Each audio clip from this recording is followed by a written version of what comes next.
Hard to Place is ultimately, I think, a story about the strength of two kids. Hard to Place is about the desperation that these kids have to find a better life and to connect with a family that values them. The woods are scary. They are, but they're not here. So Eric and I, back in November of 2018, had the privilege of attending the First Lady of Kentucky's Youth Leadership Council and met some really incredible people there who are doing really awesome stuff in the foster care space in Kentucky. And so we were able to meet with two incredibly brave and courageous kids there who, come to find out later, it was the first time that they had ever shared their story with anyone. Why'd you run away? Where's Emma? Hard to Place really is about Nick and Emma and their commitment to one another, their love for one another that really kind of drives the whole thing forward. I love how Nick is a character who will stop at nothing to protect his sister.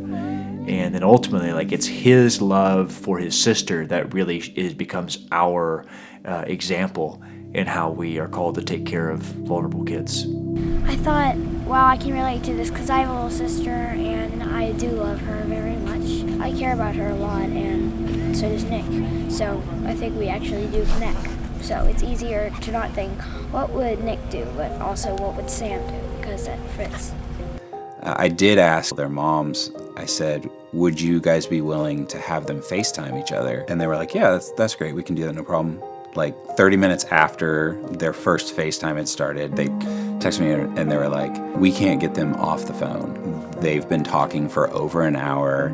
They're best friends. It was just immediate connection between the two of them. And I was just like, thank you, Lord. Because that's the kind of thing that you can't force. It either happens or it doesn't happen, and it definitely happened.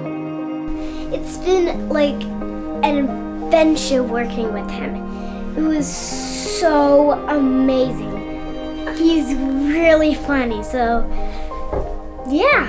It has been awesome. This is what my parents say, and I agree with it. You would have never thought that we just met. You would think that we were friends for years. We have each other's phone number, so anytime we can FaceTime each other. Friendship would never end. And since I'm a rap right now on this movie, we're kind of sad, but we won't be sad because we're gonna FaceTime each other. We're always actually attempting to be more like kids because we're trying to enliven the imagination, and kids have immediate access to their imagination just like that.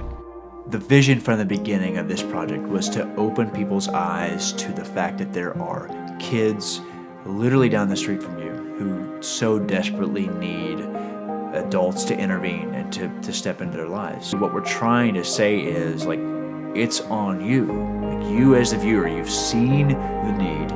You recognize that there are Nick and Emmas in your community.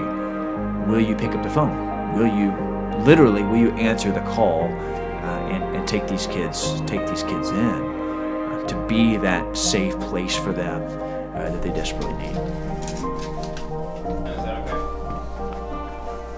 One of the phrases that we stole from one of the foster care organizations that we talked with early on in our research was that not everyone is called to foster, but everyone is called to care. Let's try with this.